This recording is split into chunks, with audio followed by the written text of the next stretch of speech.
Bismillahirrahmanirrahim. Welcome to Ultra Physics.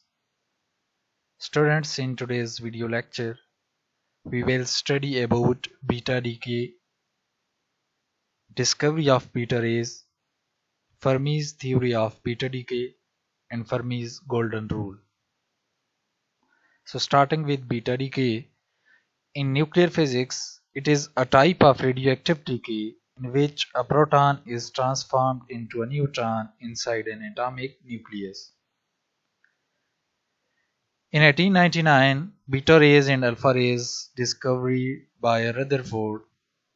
In the late 1920s, many elements were known to have beta decays. Energy released was due to a small difference in nuclei masses, a few megaelectron volt. But the measurement of electron energy spectra were controversial. Some scientists saw fixed energy lines and others saw wide continuous spectra. They did not make much sense. Two-body decay would imply a fixed energy line for electrons. However, one could argue that spread was due to energy losses by electrons before they were detected and due to experimental errors. By the late 1920s, it became more and more evident that the spread in energy was real. At last, Bohr suggested that the energy in microworld was conserved only on average, not on an event by event basis.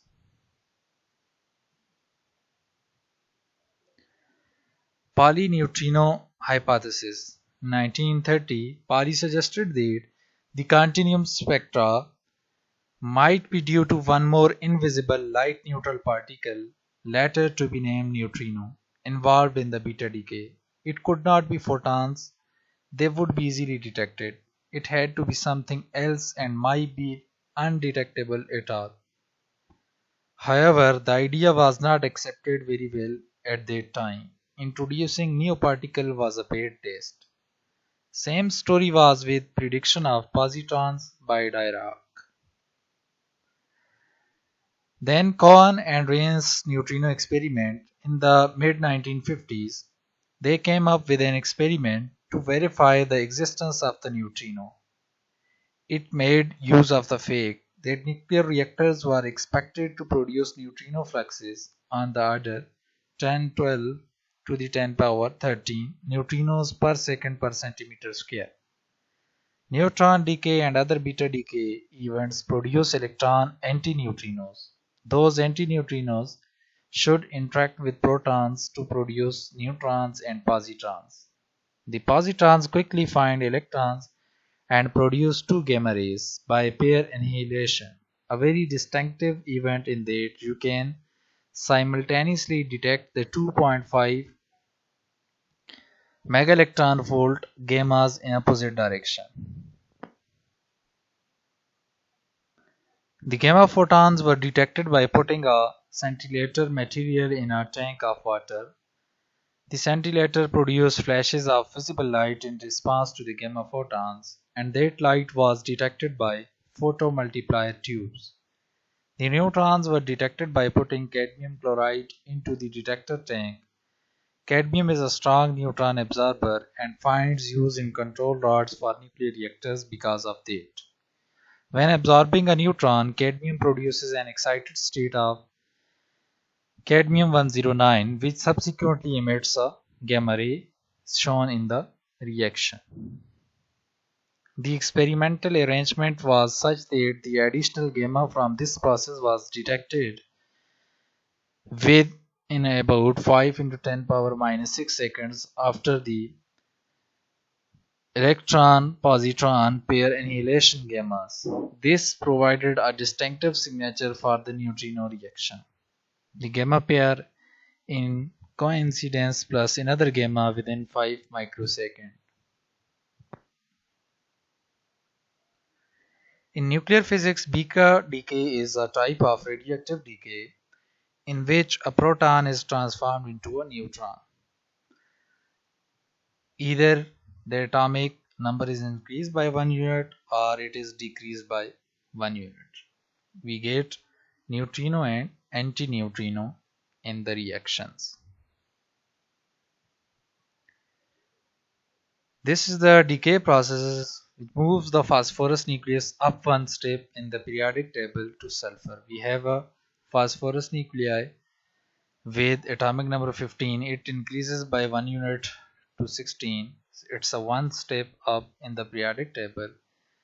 It's the weak interaction converts a down quark to an up quark, changing the neutron to a proton. As a result, we get a beta decay. Fermi theory of beta decay. In 1930, Pauli postulated the existence of the neutrino to explain the continuous distribution of energy of the electrons emitted in beta decay. Only with the emission of a third particle could momentum and energy be conserved. By 1934, Enrico Fermi had developed a theory of beta decay to include the neutrino, presumed to be massless as well as changeless.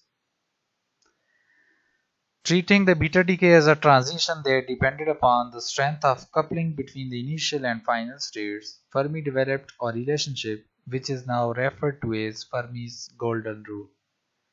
So, a mathematical relationship for Fermi's golden rule. Straightforward in concept, Fermi golden rule says that the transition rate, transition probability, is proportional to the strength of coupling between the initial and final states, factored by the density of the final states available to the system. The nature of the interaction which led to beta decay was unknown in Fermi's time, the weak interaction. It took some 20 years Crane to work out a detailed model that fit the observations. The nature of that model in terms of the distribution of electron momentum is summarized in the relationship below. It's a relation for electron kinetic energy graphs and for electron momentum. The properties of beta decay can be understood by studying its quantum mechanical description via Fermi's golden rule.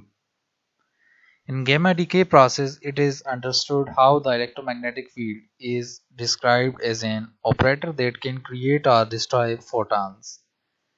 Nobody objected to the fact that we can create these massless particles. After all, we are familiar with charged particles that create an electromagnetic field. However, in quantum mechanics, photons are also particles, and by analogy, we can have also certain of other types of particles such as the electron and the neutrino. The interaction responsible for the creation of the electron and neutrino in the beta decay is called the weak interaction, and it's one of the four fundamental interactions together with gravitation, electromagnetism, and the strong interaction that keeps nucleons and quarks together. One characteristic of this interaction is parity violation. The decay rate is obtained from Fermi's golden rule. Upon integration, we can find the decay rate is follow. That's it, student. At the last of lecture, there are two assignment questions for you. Try it yourself. If you like this video, kindly subscribe my YouTube channel. Thanks for watching.